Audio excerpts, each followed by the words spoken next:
Hello viewers, welcome back my channel. நீங்கள் நம்ம சேனலுக்கு புது வியூவர்ஸ் இருந்தால் லைக் பண்ணுங்கள், ஷேர் பண்ணுங்கள், சப்ஸ்கிரைப் பண்ண மறந்துடாதீங்க.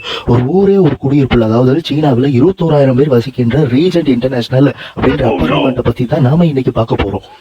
ரீசெண்டாக ஒரு வீடு வாடகைக்கு பார்க்க போனாங்க. வீட்டுக்கு போய் காலிங் பில் நமக்குனே நாய் வெளியே ஒவ்வொன்று குறைச்சிட்டு வந்துச்சு. வீட்டு ஓனரும் வந்தார்.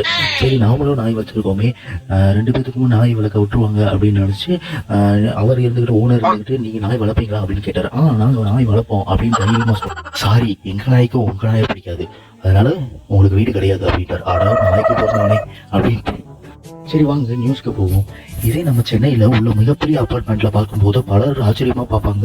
இவ்வளோ பேருக்கு காய்கறி கடைகள், சலூனு, பால் வாங்குவது, மளிகை சாமான்கள் எப்படி கிடைக்கும்? குறிப்பாக வந்து இவ்வளோ வீட்டுக்கு எப்படி போர் போட முடியும்? அப்படியே போட்டாலும் போர்லேருந்து எப்படி தண்ணி வரும்? கார் பார்க்கிங்லாம் எப்படி? என்ன கேள்வி, ஆயிரக்கணக்கான கேள்வி வரும். குடியிருப்புகளில் இருந்தால் வெறும் 500,000 குடியிருப்பு இருந்தாலே இவ்வளோ கேள்வி வரும். இந்த வீட்டோடமே சென்னையில் வந்து ஃப்ளட்டு வந்தால் எப்படி போய் எங்கே போய் இருப்பாங்க? ஒருவேளை மொட்டை மாடிக்கு போயிடுவாங்களோ? பெய்ஜிங் ஒரு ஊரே ஒரு குடியிருப்பில் இருக்கிறதுங்க. 39 மாடி கொண்ட ரீஜென்ட் இன்டர்நேஷனல் என்னும் பிரம்மாண்ட அடுக்குமாடி குடியிருப்பில் சுமார் 21,000 மக்கள் வசித்து எங்கள் ஊரில் பாதி அங்கே தாங்க இருக்காங்க போல. உள்ள பார்த்தீங்கன்னா சலூன் கடை, swimming pool, super market, net cafe, லொட்டு லொசுக்கு எல்லாமே இருக்குது.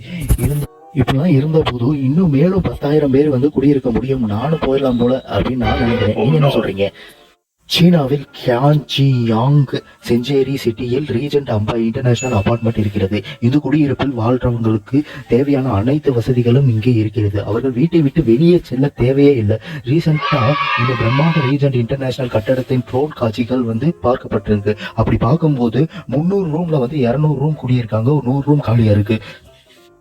எங்க அப்பாட்ட சென்னையில் ஒரு ஃப்ளாட் பார்க்க சொன்னேன். சென்னை மறைமலை நகரில் பார்த்தாரு. அப்புறம் வந்து அங்க சரியில்லைன்ட்டு தாமரத்தில் போய் பார்த்தாரு.